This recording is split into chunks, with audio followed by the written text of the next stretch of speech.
अपनी तारीख, अपनी तहजीब और मुख्तलिफ किस्म के अनोखे खान पान व मसालों के लिए दुनिया भर में जाना जाता है।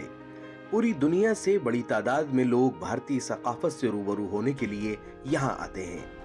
भारत में टूरिज्म सबसे बड़ी सर्विस इंडस्ट्री है।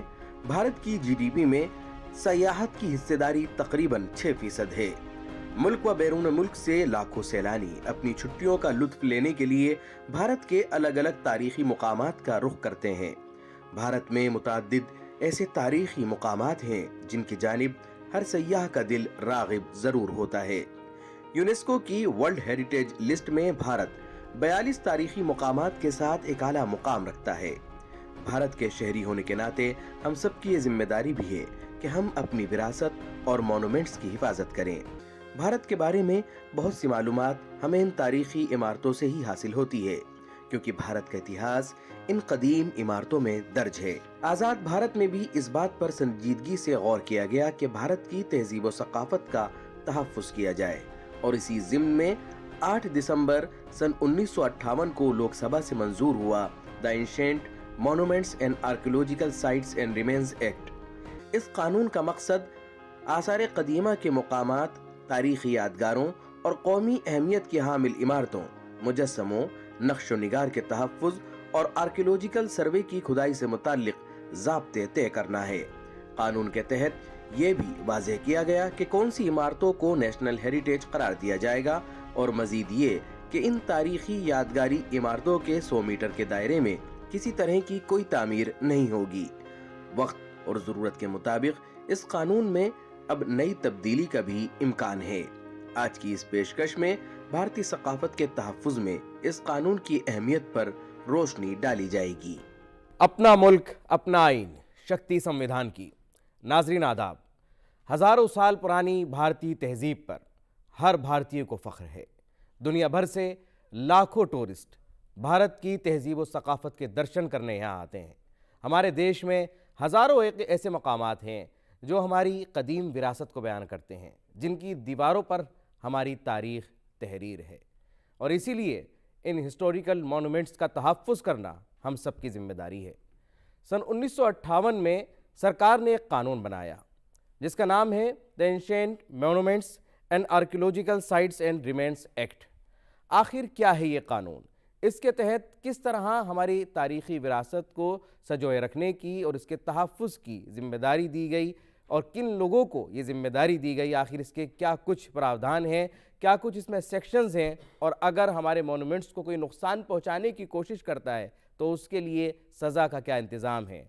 इन अहम मुद्दों पर बात करने के लिए आज हमारे साथ स्टूडियो में मौजूद हैं दो ख़ास मेहमान। हमारे साथ हैं डॉक्टर संजय कुमार मंजुल साहब, आप जॉइंट डायरेक्टर जनरल हैं आर्कियोलॉजिकल सर्वे ऑफ इंडिया से, और हमारे दूसरे खास मेहमान हैं जनाब Shantanu Singh, advocate on record supreme court से। आप दोनों के अलावा हमारे साथ लॉ के स्टूडेंट भी मौजूद हैं, जिनके सवालों को आज की इस पेशकश में हम शामिल करेंगे। सबसे पहले मैं आप सभी का आज की इस पेशकश में बहुत बहुत इस्तकबाल करता हूं, और सबसे पहले मैं जानना चाहूँगा डॉक्टर संजय कुमार मंजुल जी से कि जब हम बात करते हैं अपने हिस्टोरिकल मॉन्यूमेंट्स की, तो इसके अंदर हम कैटेगराइज जब करते हैं उनको, तो मैं जानना चाहूँगा इनके वर्ड्स को कि हम एंशिएंट किसे कहेंगे, हम नेशनल हेरिटेज किसको कहेंगे, और अगर हम आर्कियोलॉजिकल साइट्स की बात करते हैं तो उनमें फ़र्क क्या होता है? आखिर किस तरह से इस फ़र्क को समझें?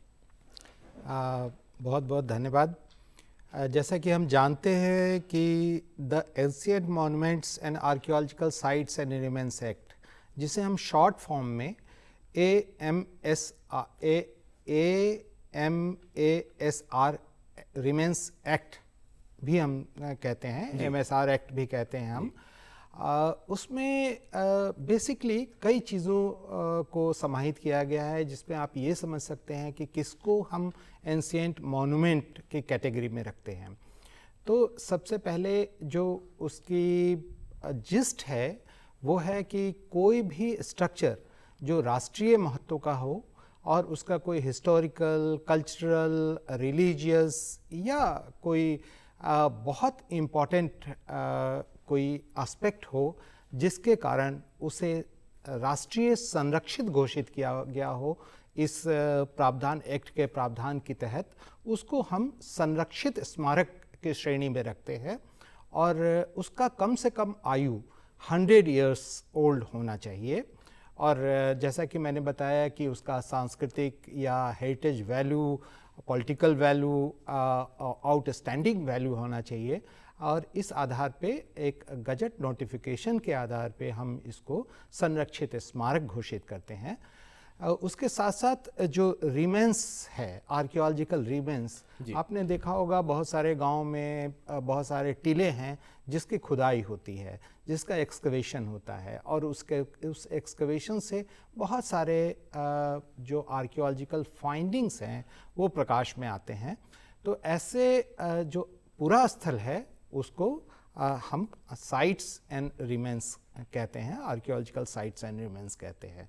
तो ये बेसिक चीज़ें, और वो भी कैसे हम आधारित करते हैं, जब कोई आर्कियोलॉजिस्ट, आर्कियोलॉजिकल ऑफिसर ये समझता है कि ये साइट नेशनल इम्पोर्टेंस का हो सकता है और 100 साल से प्राचीन है, तभी हम उसको नेशनल इम्पोर्टेंस का घोषित करते हैं।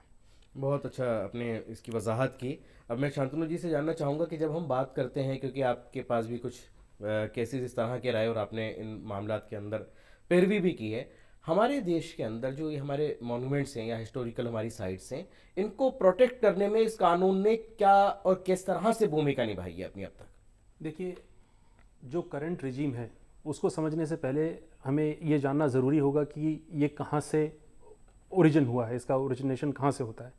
देखिए, हमें अगर हमारे पास्ट के हेरिटेज को बचाना है और हमारी आने वाली जनरेशन्स को उनको पास ऑन करना है, जिससे कि वह उससे कुछ सीख ले सकें, जान सकें, तो इसके लिए ये ज़रूरी है कि हम उनको सही तरीके से संरक्षित कर सकें। इसमें ASI की बहुत अहम भूमिका रही है। ब्रिटिश कॉलोनी जब इंडिया में थी, उस दौरान 1904 में protection of ancient monuments act बनाया गया था, जिसको कि 1951 में रिपील किया गया। एक सब्सिक्वेंट एक्ट आया जिसको कि अल्टीमेटली 1958 में रिपील करके ये करंट जो रिजीम है ये ऑपरेशन में आई। जैसा कि साहब ने अभी जिक्र किया, सेक्शन 2 सबसेक्शन A में एंशिएंट मॉन्यूमेंट्स को डिफाइन किया गया है। इसका सबसे पहला जो बेसिक कॉन्सेप्ट है वो ये है कि वो मॉन्यूमेंट 100 ईयर से ज़्यादा पुराना होना चाहिए। उसके अलावा उसकी कोई एंशिएंट या कोई कल्चरल या कोई आर्कियोलॉजिकल हिस्ट्री होनी चाहिए। इस डेफिनेशन के तहत सिर्फ स्मारक या कोई ऐसा इरेक्शन या कोई कंस्ट्रक्शन ही इन्वॉल्व नहीं है, परंतु उसके आसपास की पेरिफेरल जो जगह है जिसकी की ज़रूरत पड़ती है उस मॉन्यूमेंट को संरक्षित करने के लिए या उस मॉन्यूमेंट में एक्सेस प्राप्त करने के लिए, वो भी एंशिएंट मॉन्यूमेंट की डेफिनेशन में कवर होता है। 2010 में इस एक्ट में एक अमेंडमेंट लाया गया जिसको कि रेट्रोस्पेक्टिव इफेक्ट दिया गया 1992 से। कुछ सर्कुलर्स थे जो ASI ने टाइम टू टाइम इशू करती रही है इसमें मॉन्यूमेंट्स को प्रोटेक्ट करने के लिए। इसमें बहुत चर्चित एक, जिसे हम कहेंगे एक पेरिफेरल प्रोटेक्शन मॉन्यूमेंट्स को दी गई, जिसमें कि एक प्रोहिबिटेड एरिया डिफाइन किया गया और एक रेस्ट्रिक्टेबल एरिया डिफाइन किया। कितना था ये एरिया? ये area 100 metre total prohibited zone है। 100 मीटर के दायरे के अंदर किसी भी तरह की कोई भी कंस्ट्रक्शन एक्टिविटी कैरी आउट नहीं की जा सकती इस अमेंडमेंट के तहत, चाहे वो किसी पर्सनल पर्पज़ के लिए हो या किसी पब्लिक पर्पज़ के लिए हो, उस पर भी पूर्णतः जो है बैन लगा दिया गया। हालांकि जो लोग 1992 से पहले जिनका किसी भी तरह का कोई राइट इस 100 मीटर के दायरे में था, इस अमेंडमेंट में उस अधिकार को भी प्रोटेक्ट किया गया है।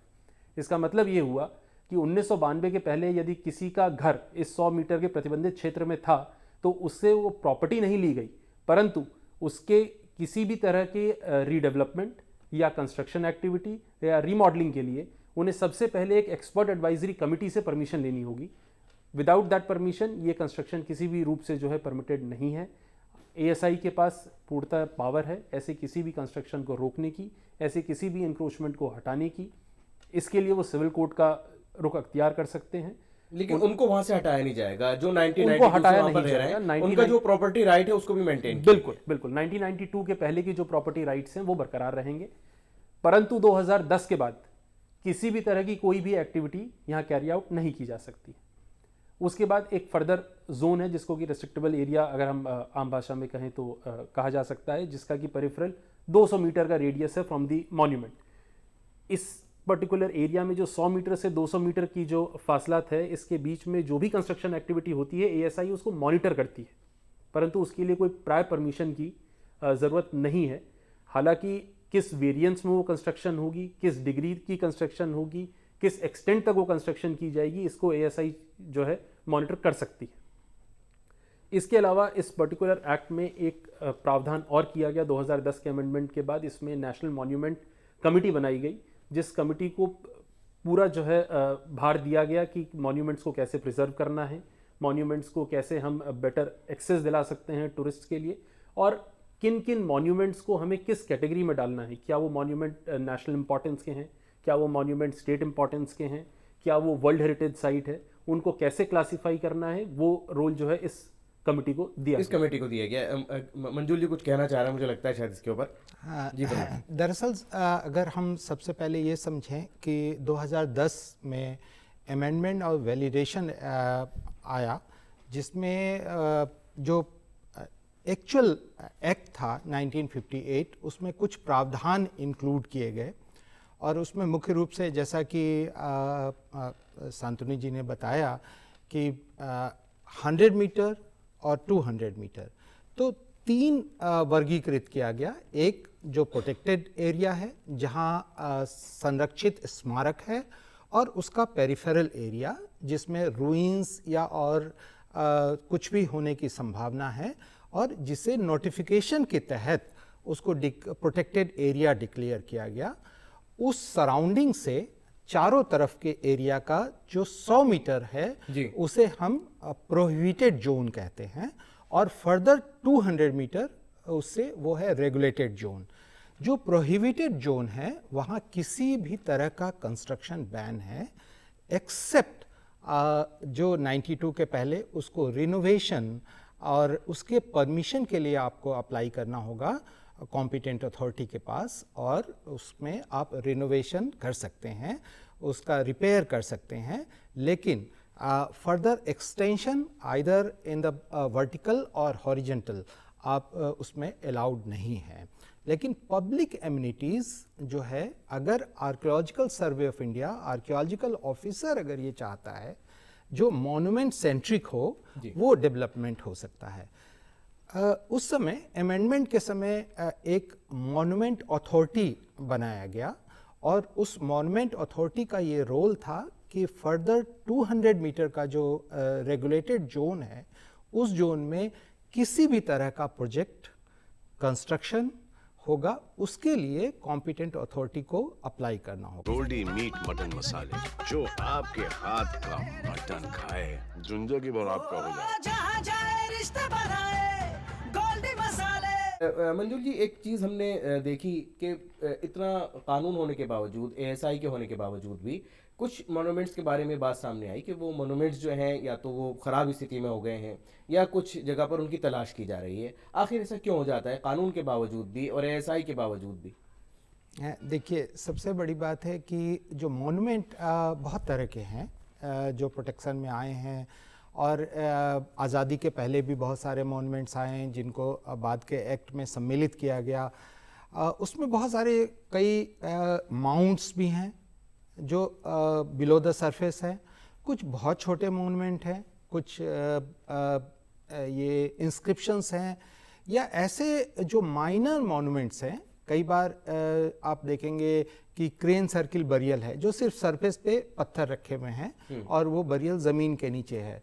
तो ऐसे मॉन्यूमेंट्स और साइट्स के ये चांसेस होते हैं किसी भी स्थिति में, या बाढ़ हो या जो डेवलपमेंट जिस तरह से हो रहा है उस स्थिति में कई बार वो या तो दब जाते हैं या फिर ट्रेस नहीं हो पाते हैं कालन।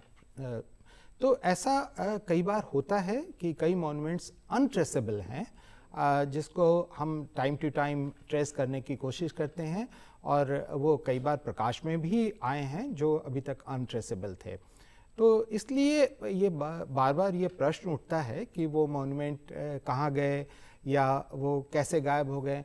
तो हमारे दिमाग में एक बात होती है, मॉन्यूमेंट का अर्थ है बहुत बड़ी संरचनाएं। जी। तो लेकिन ऐसा नहीं है, ये कई बार बहुत छोटी संरचना और बहुत छोटी चीज़ें जो ज़मीन के अंदर है वो भी आर्कियोलॉजिकल साइट्स एंड रिमेन्स के तहत प्रोटेक्शन में होता है। ये तो ये ऐसे समझना कई बहुत जरूरी है, क्योंकि लोगों को लगता है कि शायद कोई बहुत बड़ी इमारत थी और वो गायब हो गई तो कैसे हो गई। लेकिन आपने बहुत सही बताया कि छोटी छोटी चीज़ें भी ऐसी होती हैं, कुछ शिलालेख होते हैं या कुछ तहरीरें होती हैं इस तरह की पत्थर के ऊपर, और वो अगर गायब हो जाती हैं तो उनकी तलाश की जाती है। शांतनु जी, यूथ भी इस वक्त हमारे साथ हैं। अक्सर हमने देखा है कि मॉन्यूमेंट्स पर लोग जाते हैं, उसको वहाँ कहीं कुछ लिखने की कोशिश करते हैं, कुछ अपना नाम लिखने की कोशिश करते हैं, तो अक्सर हमारे जो मॉन्यूमेंट्स हैं देखा जाए तो उसको कहीं ना कहीं डिफेस करने की बात होती है। कानून क्या कहता है इसके लिए? क्या कुछ जुर्माना है और किस तरह से कंट्रोल इसको किया जाए? देखिए, हमें ये समझना होगा कि हमें अगर हमारे अतीत की जानकारी, संरचनाएं जितनी भी हैं हमारी, इन धरोहरों को अगर हमें अपनी आने वाली पीढ़ी को देना है, सिखाना है, समझाना है, बताना है, तो ये ज़रूरी है कि हम ये सही ढंग से समझें कि हमें इन्हें कैसे संरक्षित करना है। जहाँ तक बात कानून की है, कानून में हालांकि प्रावधान है कि यदि कोई भी किसी नेशनल मॉन्यूमेंट को अगर डिफेस करता है, उसको किसी तरह से ख़राब करने की कोशिश करता है या कोई इंक्रोचमेंट करता है, तो उसमें जो है उसको सज़ा 2 साल तक की हो सकती है, जुर्माना भी 1 लाख रुपए तक का लगाया जा सकता है। परंतु देखिए, हमारे यहाँ जो मॉन्यूमेंट्स हैं वो इतने बड़े हैं कि ये ह्यूमनली पॉसिबल नहीं है कि आप हर जगह पे उसको प्रॉपरली गार्ड कर सकें। तो ये हमारी लीगल से ज़्यादा एक मॉरल रिस्पॉन्सिबिलिटी भी बनती है कि हम ऐसे किसी भी धरोहर पे जहाँ पे भी हम विज़िट कर रहे हैं उसको किसी भी तरह से ख़राब ना करें, उसके इकोलॉजी का ध्यान रखें, उसके स्ट्रक्चर का ध्यान रखें। हालांकि कानून अपनी जगह है, परंतु उसका इम्प्लीमेंटेशन करा पाना ऐसे बड़े बड़े मॉन्यूमेंट्स में एक खुद में बहुत बड़ी एक चुनौती है। मंजुल जी, आप किस तरह से कंट्रोल करते हैं इन चीज़ों के ऊपर? क्या आप इंस्ट्रक्शन वगैरह आपकी तरफ से होती हैं गार्ड्स को, आपका जितना भी अमला होता है, कि इस चीज़ को भी बहुत ज़रूरी है रोका जाना? एक्चुअली आप अगर ऐसा समझे कि जो मॉन्यूमेंट्स है वो पब्लिक सेंट्रिक भी है, कि हम पब्लिक को वहाँ एक्सेस देते हैं, उनको देखने के लिए ही हम प्रिजर्व कर रहे हैं, और उससे जो हेरिटेज के प्रति चीज़ें हैं वो उसके लिए ही बेसिकली ये सारा, चाहे वो एक्ट हो, लॉज हों, या जो हम प्रोटेक्शन है वो है। देखा जाए तो ये कानून भी राइट टू एक्सेस देता है हमें तो इस स्थिति में एक ये बहुत बड़ा चैलेंज है हमारे लिए कि हम उसको कैसे मैनेज करें। न तो उतना मैन पावर संभव है कि हर कोने में जहाँ पब्लिक जा रही है या पब्लिक बैठ रही है मॉन्यूमेंट्स में, उसको हम सही ढंग से मॉनिटर कर सकें। तो हम जगह जगह, कई जगह आप देखेंगे प्रोटेक्शन नोटिस बोर्ड होता है, और प्रोटेक्शन नोटिस बोर्ड में बहुत क्लियरली ये मेंशन किया जाता है कि अगर आप किसी भी संरचना को डिफेस करेंगे या वहाँ से कुछ डिटैच करने की कोशिश करेंगे या किसी मूर्ति शिल्प को अगर आप नुकसान पहुँचाने की कोशिश करेंगे, तो उसके लिए एक्ट में जो प्रावधान है, जिसको शांतनु जी ने बहुत क्लियरली बताया कि 2 साल की सज़ा हो सकती है, 1 लाख की जुर्माना हो सकता है, और उससे ज़्यादा भी किया जा सकता है, ऐसा भी प्रावधान है। अगर कोई ज़्यादा नुकसान पहुंचाता है तो उसके लिए जाहिर सी बात है कि सज़ा भी ज़्यादा होगी। अब यहाँ तक तो बात हुई सज़ा की, और यूथ को अवेयर करने के लिए हमारे प्रोग्राम भी है कि हम देश के जो हमारे नागरिक हैं और हमारे इस वक्त नाजरीन हैं वो अवेयर हो सकें, जान सकें। और अब हमारे साथ जो लॉ के स्टूडेंट हैं उनके सवालों को शामिल करने की कोशिश करेंगे। क्या सवाल है और किससे पूछना चाहते हैं? Good evening sir, my name Vishesh Tyagi. तो बहुत सारे मॉन्यूमेंट्स जो ओनर्स हैं जिनके, वो अगर डिस्ट्रॉय करते हैं कोई अपने मॉन्यूमेंट्स को या फिर बिल्डिंग्स को, तो उन पे क्या जुर्माना या फिर क्या पनिशमेंट है उनके लिए?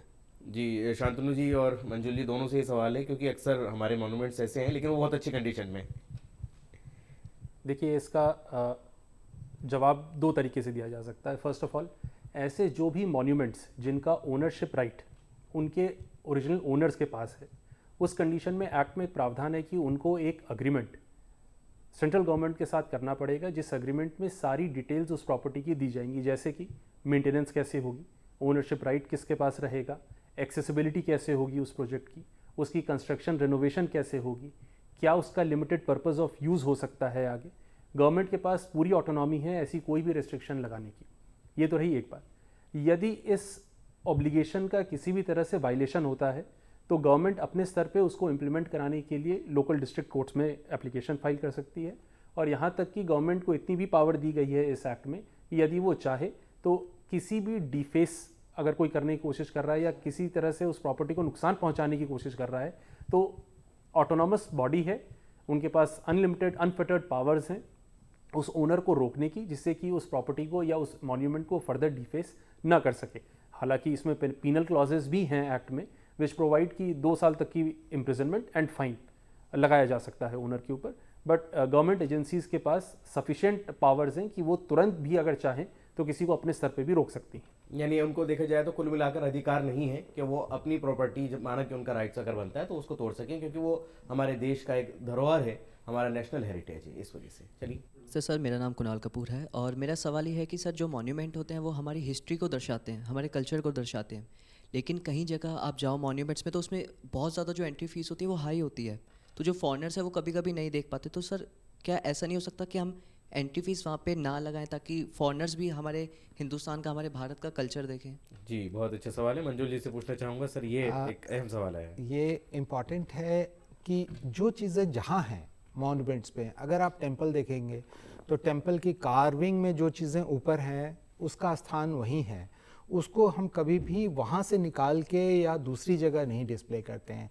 हाँ, उसके लिए बहुत सारे नए जो टेक्निक्स आए हैं, जैसे हम 3D स्कैनिंग करके फिल्म के द्वारा या उसको एग्जीबिशन के द्वारा उसके इम्पोर्टेंस, उसकी कार्विंग्स, उसका स्कल्पचर, उसका आर्ट वैल्यू, उसको हम दिखाते हैं। कई बार ब्रोशर में हम पब्लिश करते हैं, चाहे वो आप वेबसाइट के थ्रू देख सकते हैं, मॉन्यूमेंट के और फीचर्स को आप बड़े आराम से देख सकते हैं, क्योंकि मॉन्यूमेंट इतना बड़ा है, उसका वैल्यू ही वही है कि वो अपने स्थान पे जहाँ उसको ओरिजिनल कार्विंग की गई थी, जहाँ ओरिजिनल प्लेसिंग था, उस प्लेस पे वो उसको रखा जाए। ये टिकट्स की भी बात कर रहे हैं कि भाई टिकट्स की जो प्राइस होते हैं ज़्यादा हाई होते हैं, उसके अंदर बहुत सारे लोग उसको नहीं देख पाते, तो ये एएसआई की जिम्मेदारी है क्या, जो ये पूछना चाह रहे हैं? हाँ, ये इम्पॉर्टेंट बात है कि टिकट जो अगर आप देखें, जो भारतीय जो टिकट है जो फॉरेनर्स के लिए लागू होता है, उसमें बिम्स्टेक कंट्री या जो और एशियन कंट्रीज़ हैं उनके लिए तो ऑलमोस्ट वही टिकट है जो इंडियंस के लिए है। लेकिन अगर जो और फॉरेन कंट्रीज़ में टिकट है वो थोड़ा इंक्रीज़ इसलिए रखा गया है क्योंकि हमारे उनके रुपीज़ में भी फ़र्क है। और दूसरा, जब आप विदेशों में जाएंगे तो अगर आप वहाँ के मॉन्यूमेंट में जाना चाहेंगे तो उनके रेट्स तो बहुत हाई होते हैं। उस कंपैरिजन में हमारा जो रेट है वो बहुत कम है। और आप कोई भी भारत के बाहर से जो लोग आता है उसको इनकन्वीनियंट नहीं है, उसके हिसाब से ही गवर्नमेंट तय करती है कि किस मॉन्यूमेंट में कितने टिकट रखे जाएं। चलिए अगले सवाल की तरफ बढ़ेंगे। सर मेरा नाम मोहम्मद अमान है और मेरा सवाल शांतनु सर से है। सर लास्ट पार्लियामेंट्री सेशन में भी बोला गया था कि जो 100 मीटर वाला एरिया है इसमें लोगों को कुछ तरह के कंस्ट्रक्शन राइट्स देने चाहिए। So as being a practising advocate, आप क्या समझते हैं, आप उनको ये राइट देना चाहेंगे या नहीं? See as far as my personal opinion goes, मेरा ओपिनियन तो यही है कि जो ये बफर जोन क्रिएट किया गया है, स्पेशली जो 100 मीटर का प्रोहिबिटेड जोन है, इसमें किसी भी तरह की फ्रेश कंस्ट्रक्शन को अब परमिशन नहीं देना चाहिए। हालांकि जो एग्जिस्टिंग कंस्ट्रक्शंस हैं उनके रेनोवेशन के लिए ऑलरेडी एक एजेंसी बनी हुई है और वो इसको प्रॉपरली मॉनिटर कर रही है। मेरे ये कहने के 2 मेन कारण हैं। फर्स्टली, मैक्सिमम मॉन्यूमेंट्स हमारे यहाँ ऐसे हैं जिनके कि 100 मीटर के दायरे के अंदर ऑलरेडी कंस्ट्रक्शन एग्जिस्ट कर रही है। अगर हम उस रिस्ट्रिक्शन को हटा देंगे तो ये मॉनिटर कर पाना बहुत मुश्किल होगा कि उसको कैसे ग्रो हो रही है कंस्ट्रक्शन वहाँ पे। हो सकता है आज आपको उस 100 मीटर के दायरे में 2 मकान दिख रहे हैं, अगर आप इसको रिलैक्स करेंगे तो कल को हो सकता है 4 या 5 मकान वहाँ आपको दिखने लगे। तो ये बहुत ही डेलिकेट बैलेंस है between preservation of the monument and the right of property owners. तो जहाँ तक प्रोटेक्शन का सवाल है, मेरे ख्याल से 100 मीटर के बफर जोन को हमें एज ऑफ नाउ मेंटेन करना चाहिए। हालांकि इसमें अमेंडमेंट्स प्रपोज हुए हैं that for some public purposes and for some projects which are of public good इसको रिलैक्स कर देना चाहिए, but it is still a matter of debate in parliament. Let us see what happens. यानी आगे जो भी अमेंडमेंट्स आएंगे वो आगे देखे जाएंगे, अभी तक जो कुछ सामने है उस पर गुफ्तगू जारी रहेगी। एक आखिरी सवाल और लेते हैं। नमस्कार सर, मेरा नाम ओम तिवारी है। मेरा ये सवाल है कि AMASR एक्ट कैसे हमारी इकोनॉमिक ग्रोथ के लिए मददगार साबित हो सकता है? मंजुल सर, मैं ज़रूर इस पर रिएक्शन चाहूँगा आपसे।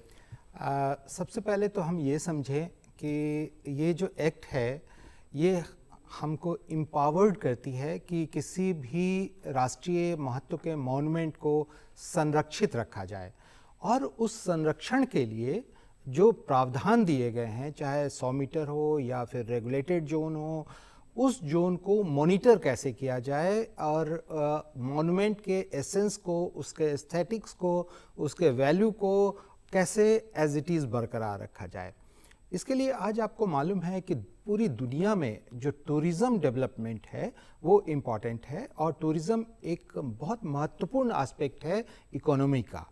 और आज के डेट में आप मॉन्यूमेंट्स के फुटफॉल को देखें, चाहे वो ताजमहल हो या कुतुब मीनार हो या लाल किला हो, अगर आप फुटफॉल देखें तो हजारों लोग 10,000 से भी ज़्यादा लोग एक दिन में कई बार मॉन्यूमेंट विज़िट करते हैं। तो वो एक तो न सिर्फ विज़िट के लिए इकोनॉमिकल ग्रोथ है, बल्कि उसके सराउंडिंग्स में जो बिजनेस डेवलप हो रहा है, जो लोकल लोगों का लाइफ स्टाइल डेवलप हो रहा है, वो इम्पॉर्टेंट है। और टूरिज़्म, होटल टूरिज़्म हो या फूड और उसकी टूरिज़्म हो या व्हीकल और ट्रांसपोर्टेशन की टूरिज़्म हो, ये सारा मॉन्यूमेंट सेंट्रिक है। और उस मॉन्यूमेंट को देखने आते हैं तो न सिर्फ एक आदमी या जो मॉन्यूमेंट में एक छोटा सा टोकन अमाउंट लिया जाता है, ये इसलिए कि जो भीड़ है उसको हम मॉनिटर कर सकें, उसको रेगुलेट कर सकें कि हजारों लाखों लोग एक बार में नहीं आएँ। तो मेन पर्पस ये है, लेकिन उसके द्वारा जो सराउंडिंग्स की इकोनॉमी है उसका ग्रोथ बहुत तेज़ी से। आप अगर आगरा के मॉन्यूमेंट्स को देखें तो पूरा आगरा ही ऐसा लगता है टूरिज़्म पे ही उसका डेवलपमेंट। और ऐसे बहुत सारे हमारे शहर हैं जहाँ पर टूरिज़्म ने एक बहुत अहम रोल प्ले किया है। वहाँ पर जो अगर हम लोकल की बात करें या रोज़गार की बात करें तो रोज़गार के मौके मिले हैं काफ़ी लोगों को। और कहीं ना कहीं इस एक्ट ने ना सिर्फ हमारे जो मॉन्यूमेंट्स हैं उनको प्रोटेक्ट किया है, एक लाइवलीहुड के ऊपर इसका असर पड़ा है। हमारे नौजवानों ने अपनी संस्कृति को जानना और समझना शुरू किया, और जिस तरह से एएसआई की एक जिम्मेदारी थी इन्होंने वो पूरी की है और कर रहे हैं कि उन स्मारकों को उस कंडीशन के साथ और उसी इतिहास के साथ नई जनरेशन तक पहुंचाया जाए और पहुंचाया जाता रहेगा। यही इस एक्ट का मकसद था और है। आने वाले समय में और भी इसके अंदर जो भी अमेंडमेंट्स आएंगे उनको लेकर के भी बातचीत करेंगे। आज की इस पेशकश को हम यही मुकम्मल करेंगे। मैं अपने दोनों मेहमानों का और तमाम स्टूडेंट्स का बहुत बहुत शुक्रगुजार हूं कि आपने आज की इस पेशकश में हिस्सा लिया। हमारे नाजरीन ने भी इस गुफ्तगू से ज़रूर फ़ायदा हासिल किया होगा। हम फिर हाजिर होंगे किसी अलग और नए मौजू के साथ। आपको छोड़े जाते हैं कानून से मुताल्लिक़ कुछ अहम मालूमात के साथ। हमारी पूरी टीम को दीजिए इजाज़त। आदाब।